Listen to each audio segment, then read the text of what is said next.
Hi and welcome back to a new video. In 2022 we came across Regner Cooling, which was also featured online as tech tips, and in 2022 they made a very special, very expensive and very bad performing case. It was updated in 2023, we also covered this on our channel. The system was again very expensive, the case was about $2,000 It was with included custom water cooling, and now we are here and we will cover the RCS Prestige, which is the new case from Regner Cooling. It's a little bit cheaper, not that cheap though. And today we want to find out if this could be a good case to buy.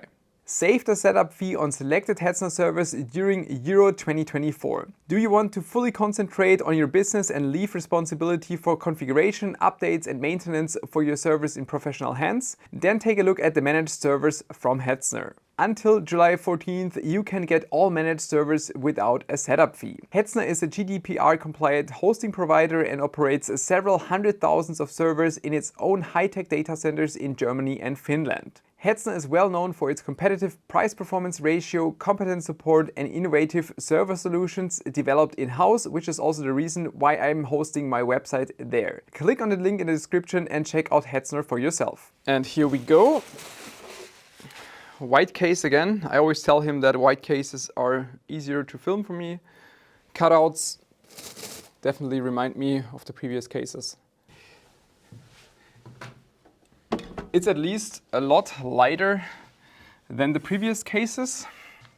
Still not that light for your bank account, because this is still listed with about 800 euro. Which is probably because this is made out of aluminium, like the full body, frame, covers, everything is made out of aluminium. It is powder coated from what I can see. It's at least painted in some way. And it's made in Germany. And I guess those two aspects probably explain the price of this case. He also pointed out, Dennis from Regner Cooling, that this is still a prototype. It's fairly finished, only a few things might be changed or missing. For example, can see that the back end of the glass panel is not in place yet, so that is still missing, but he openly communicated that, so we can probably just neglect that part. Just as a quick size comparison, I put it next to a Corsair 6500. It is about 2 centimeters in the width and height smaller than the Corsair 6500.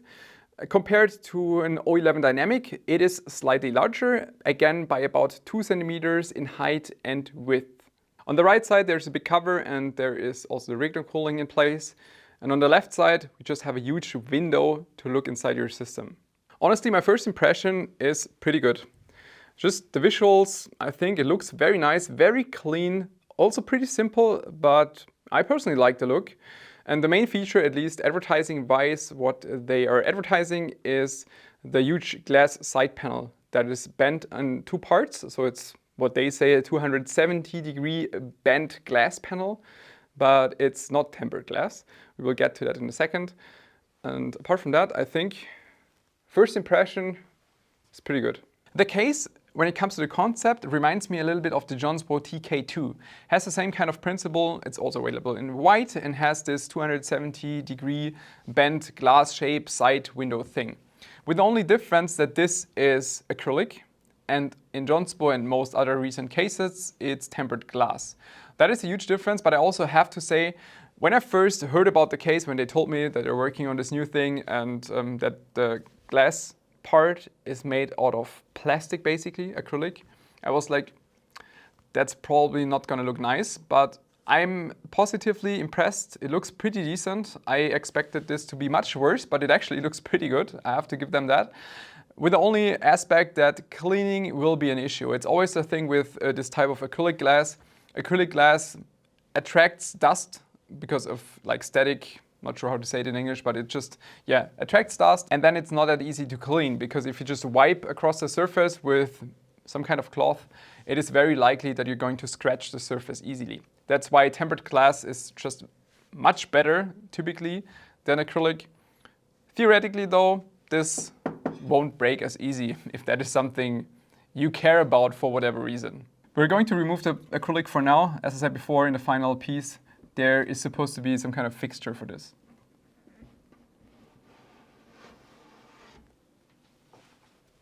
I think one reason why it looks fairly good, even though it's acrylic, it's because it's very thick. It's about 5 millimeter thick acrylic. Now time to talk about the more interesting things, the internals.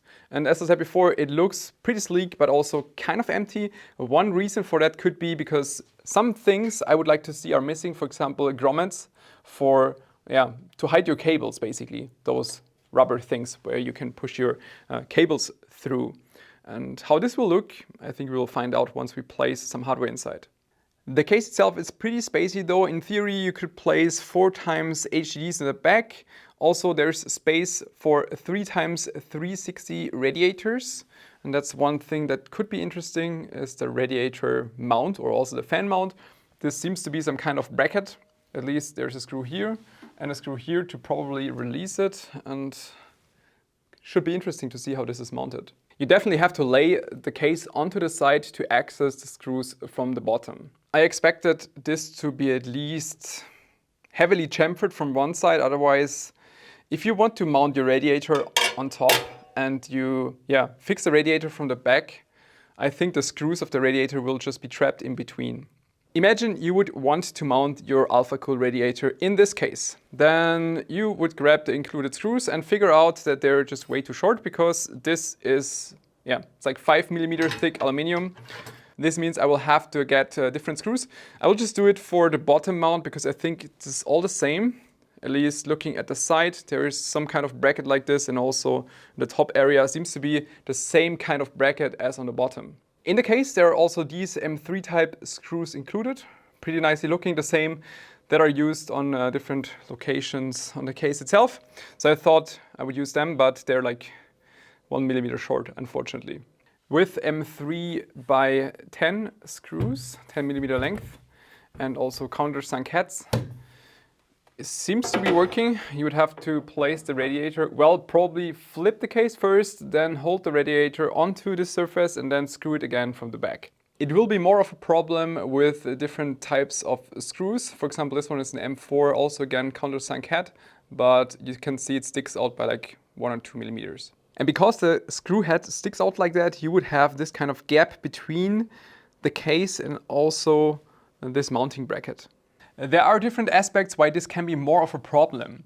For this case with AlphaCool radiator and M3 screws, it's probably the easiest case because M3 screws are pretty small, and even if the hole is not countersunk, then it might still work because simply the screw head is so tiny.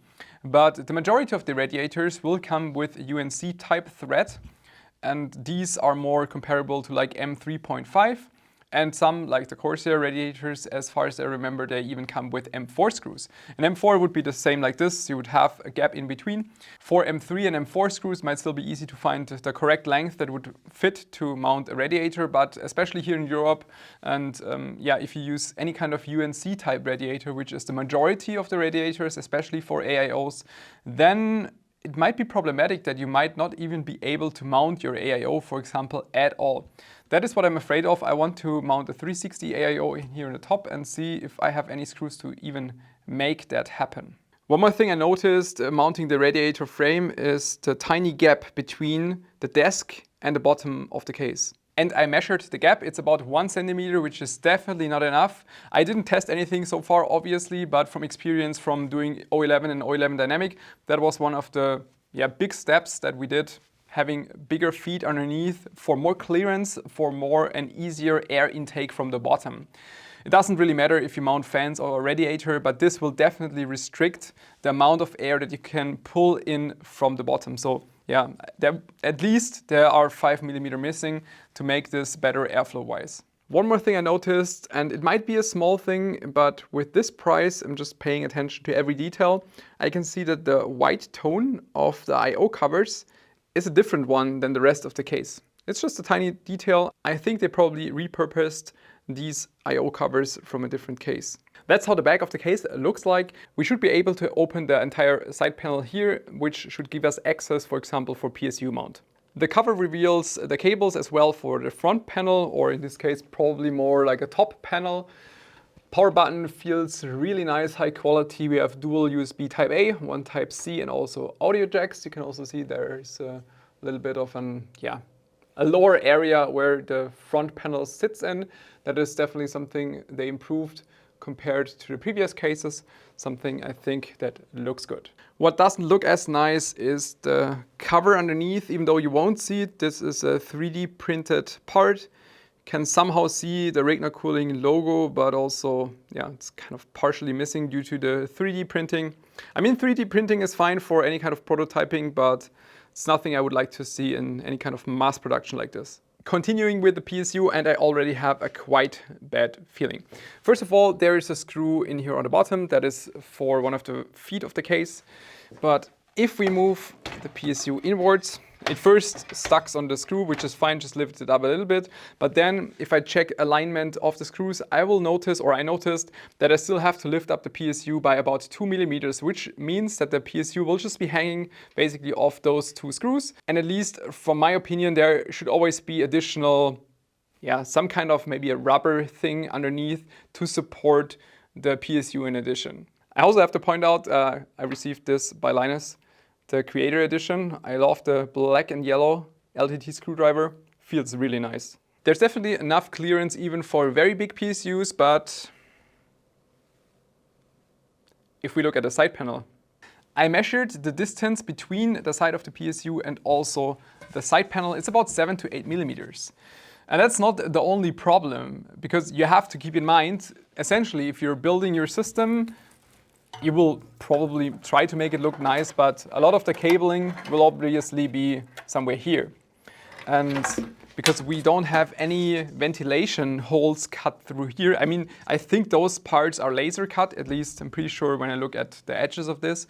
It would have been no problem to laser cut some additional vents in here so the PSU could actually breathe. That's also the point where I'm always asking myself the question, did somebody ever build a system inside this case? Because then you would typically notice this kind of problem, same as with the frame for the radiator. But yeah, that's definitely something that has to be changed. Otherwise, the PSU will get warm because this will not be able to breathe easily with all the cabling and stuff in the way. We will need additional holes in here, otherwise the PSU will spin at very high RPM, will be annoying and might still overheat.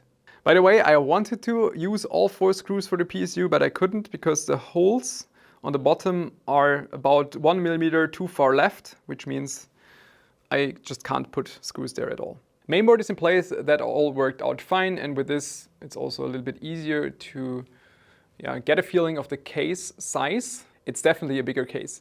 The 4090 is also in place. I'm just trying to mount the radiator, and now I'm facing exactly that problem.